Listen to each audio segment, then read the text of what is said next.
Men are the problem. Hear me out. Over the Oh, last few days, there have been very specific, horrific, and tragic incidents that have occurred that got me thinking about the root, and the root is male entitlement that then manifests into male violence. Now, there are separate and serious conversations that need to be had about white national domestic femicide, but at the root of it is male entitlement. Because why a 14-year-old boy who was just being investigated by the FBI just last year over allegations of wanting to pew-pew up a school would be gifted an AR-15 from his own father for Christmas is beyond me. so men are the problem is such a wild thing to say about the actions of one individual 14-year-old boy. I agree that the father giving him a gun in this context was insane and irresponsible and frankly potentially criminal behavior, and he's being investigated for that. So I agree with that portion. Obviously, that's insane. But what any of this has to do with men as an entire category of people or of male entitlement. I mean, this was not some strong alpha male who'd been embodied by toxic masculinity. This was a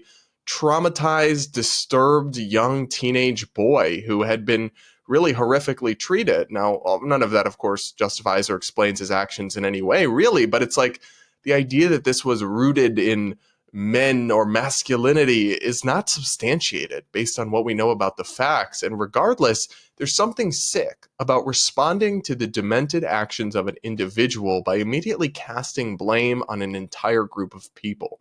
In any other context, we would really see this as divisive and wrong, right? If we saw one horrible shooting carried out by a black person, started talking about this is a black problem, people would be like, whoa, that is not okay and not fair to black people. They're all individuals. You can't hold them collective based on some immutable non-choice of a trait that they have in common. Well, the same thing is true for men. And it's not okay to demonize an entire group of people because of the actions of certain individuals. Now, is it true that men commit most of these atrocities? Yes.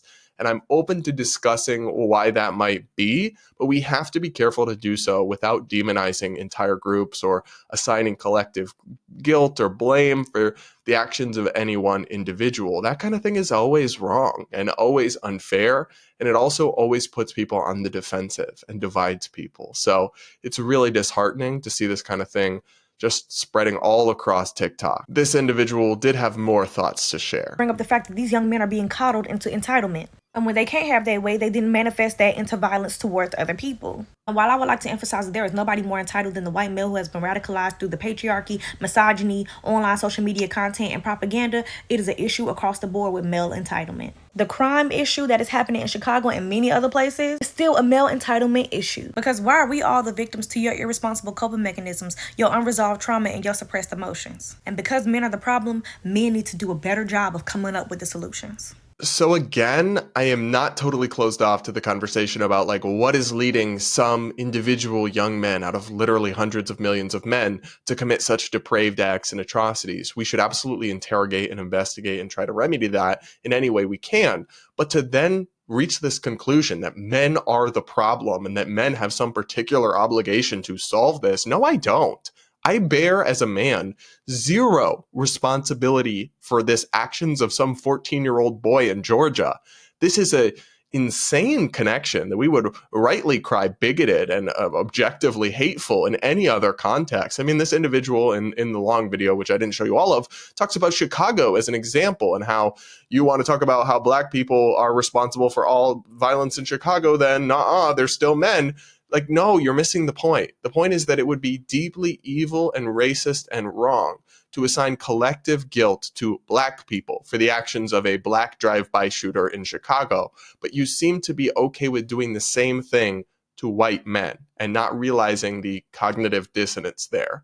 Like, it's not making sense. The math is not mathing. You are so inconsistent and engaging in the exact kind of behavior, the demonization of groups, that is so just sums up everything that's wrong with the modern identity politics cult and the collectivist worldview more broadly. Men don't have any particular burden to solve this issue. All of society does. We should all care equally about the horrific tragedies and the senseless loss of life of children and teachers.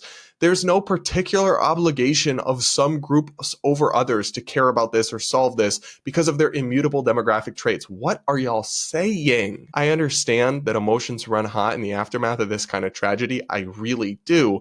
But the discourse about men and male identity, this is just one video of many on this app after this incident, is just shocking and deranged stuff. And of course, in a twist that should surprise no one, not only did some TikTokers blame men collectively, they also blamed white people and white men collectively for the actions of this one teenage boy, who happened, I guess, yes, to be white. Let's take a listen to another one of these wild TikTok videos. By the way, guys, I'm not showing you random content from people with 5 followers. All the videos I'm showing you have hundreds of thousands of likes and millions of views. Very, very popular content. Let's take a look. I'm sorry if you think it's too early to politicize what happened in Georgia yesterday, but I will not allow the NRA to dictate how I talk about this issue that is impacting all of us. The majority of school blank and mass blank that are happening across this country are being committed by white boys. So let me ask you this. If you're a parent, white women, what are we doing? Excuse me? The text on screen says, "This is a white problem." No, babe. No, it is not. White people as some nebulous collective doesn't even really exist, first of all, but have no responsibility for the actions of a handful of individuals out of hundreds of millions of people. That is demented logic. Again, that's like saying that black people collectively have some sort of responsibility for the actions of one drive-by black shooter in Chicago. No, they don't. We would rightfully call that racist and bigoted. It's not somehow different because you just swap out the race from black to white and apply the logic in a different situation. It's still the same ignorant and bigoted logic, babe. This is just such a divisive and irresponsible way to respond to these kinds of tragedies. But she continued as she started. Let's take a listen to more of her video. Yes, this is 100% a pew-pew, access to pew-pew problem, but as a culture, we are raising violent human beings. The overexposure and glorification of violence in our households has to stop. You have got to get a hold of what we are showing, teaching, exposing our children to, and being better, more present parents, because this is a problem in white households. So if we are white parents, we have to do something about it. Oh my. There's a lot to unpack here, but first off, her math is not mathing. She says this is 100% an access to guns problem, which it's not, and we can talk about that because decades ago we had ample access to firearms, but not the same degree of regular shootings, so clearly something else has changed. However, it can't simultaneously be 100% an access to guns problem and also a white people problem, because then it wouldn't be 100% an access to guns problem. Like, literally, your math is not mathing. Oh my goodness, the incoherence on display here is quite something. But of course, that doesn't stop millions of impressionable people on TikTok from lapping up this content. Gosh. But I just fundamentally reject this idea that white families have to do something about this because it's a white problem. No, we don't. It has nothing to do with us. Just because first off, white is a very vague and not really a category, but let's say that it is, for argument's sake. I have no responsibility. My family has nothing to do with the actions of some 14-year-old boy in Georgia.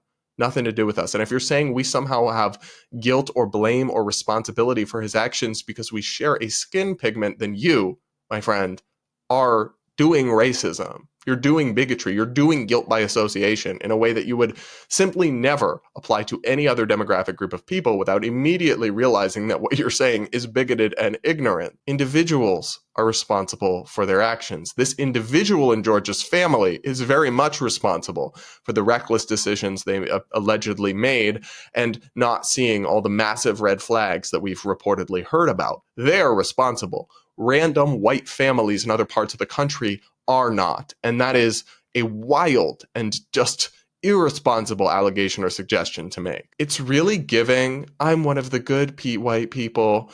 See, I am a white person, but I know that white people are bad and have so much work to do. Please like me. It's really pathetic to see white people who kind of flagellate themselves like this before the altar of woke identity politics, hoping to be successful and win the love of people who genuinely will hate you regardless and will demonize you regardless. Like, I don't know what you're going for here, but whatever it is, it's not working.